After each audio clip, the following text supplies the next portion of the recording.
Karaikudi city அரிமா சங்கம், Karaikudi city Leo அரிமா சங்கம் என்றும் அவர்களுக்கு துணை நிற்கும். இன்னையில் நீங்கள் எந்த ப்ரோக்ராம் நடத்துனீங்கனாலும் எங்கள்கிட்ட கேளுங்க, எங்களால் கொடுத்த கான்ட்ரிபியூஷன் நாங்கள் கண்டிப்பாக தருவோம். மற்றும் வளரக்கூடிய இளைஞர்கள் வந்து வாய்ப்பை கேட்கின்ற பொழுது ஏதேனும் ஒரு காரணங்களை சொல்லி தட்டி கழித்துக் கொண்டு இருக்கக்கூடிய எத்தனையோ தலைமை ஆசிரியர்களை நான் பார்த்திருக்கின்றேன். ஆனால் அவர்கள் வந்து கேட்ட பொழுது எந்த ஒரு மறுப்பும் சொல்லாமல் முழு ஈடுபாட்டோடு அவர்களுக்கு முழு ஒத்துழைப்பை வழங்கிய பள்ளி தலைமை ஆசிரியர் அவர்களுக்கு இந்த நேரத்தில் உங்கள் கரவொலி மூலம் என்னுடைய பாராட்டை தெரிவிக்க விரும்புகிறேன்.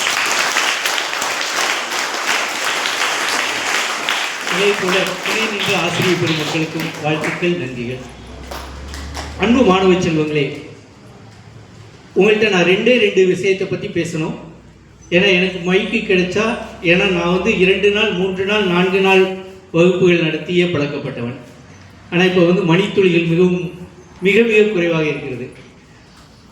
நம்முடைய காரைக்குடி சிட்டி அரிமா சங்கத்தினுடைய வருங்கால தலைவர் வர ஜூலை 1ஆம் தேதியிலிருந்து அவர் தலைவர் அன்பு சகோதரர் ஆர் முத்துக்குமார் அவர்கள். வர ஜூலை 1ஆம் தேதியிலிருந்து ஜூன் 30 வரைக்கும் நான் தலைவர். 2 பேருமே காரைக்குடி சிட்டி அரிமா சங்கத்திலிருந்து தான் வந்திருக்கோம். தேவகோட்டை அல்ல, காரைக்குடி சிட்டி அரிமா சங்கத்திலிருந்து வந்திருக்கோம். அன்பு சகோதரர்களே, நம்முடைய மாணவ செல்வங்கள் பேசியதை பார்க்கும் பொழுது மிக அருமையாக இருந்தது. நம்முடைய ஆசிரியர் பெருமகனார் கூறியதைப் போல வெற்றி என்பது இலக்கு அல்ல, கலந்து கொள்வது என்பதுதான் நம்முடைய முதல் இலக்காக இருக்க வேண்டும்.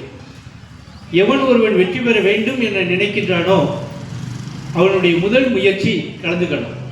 கலந்துக்காம யாருனாலையும் வெற்றி பெற முடியாது.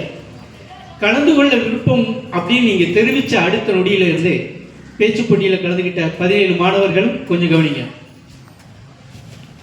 கலந்துக்கணும் அப்படின்னு நீங்கள் முடிவை எடுத்த உடனேயே உங்களுக்கான தரவுகள், கருத்துக்கள் அனைத்தும் இப்போ நீங்கள் யார்கிட்டையும் போய் கேட்க வேண்டியதில்லை. ஆசிரியர்கிட்டையோ பெற்றோர்கிட்டையோ அல்லது அருகாமையில் இருப்பவர்கள்டையோ கேட்க வேண்டியதில்லை. கூகுளை டச் பண்ணிங்கனாலே உங்களுக்கு அனைத்து தகவல்களும் அனைத்து தரவுகளும் இருக்கும். அதை நீங்கள் உள்வாங்கிக் கொள்ளுங்கள். முழு மனதோடு நீங்கள் அதை உற்று நோக்கி ஒரு முறை படித்தால் போதும், மேடையில் ஏறும்போது ஆட்டோமேட்டிக்காக பேசிடலாம். இங்கு 2 மாணவர்கள் இடத்தில் நான் அதை பார்த்தேன். ஒன்று வந்து விஷ்ணு, அப்புறம் இன்னொரு பொண்ணு, அந்த பாடலோடு பாடின ஒரு பொண்ணு, அந்த 2 பேரும் பார்த்தேன்.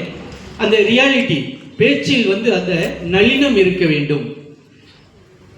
உங்களுடைய எல்லாரும் படிச்சிருக்கீங்க, ஆனால் அதை எடுத்து கையாளக்கூடிய திறமை, வார்த்தைகளினுடைய உச்சரிப்பினுடைய நுனி. ஒரு மாணவன் பேசும்போது அப்படியே கரெக்டாக பார்த்தீங்கன்னா தெரியும், படிச்சுட்டு வந்த மாதிரியே பேசினாங்க. அந்த பாரதியாருடைய பாடலை அதுக்கு எல்லாருக்கும் எடுத்துக்காட்டாக சொல்லுவாங்க.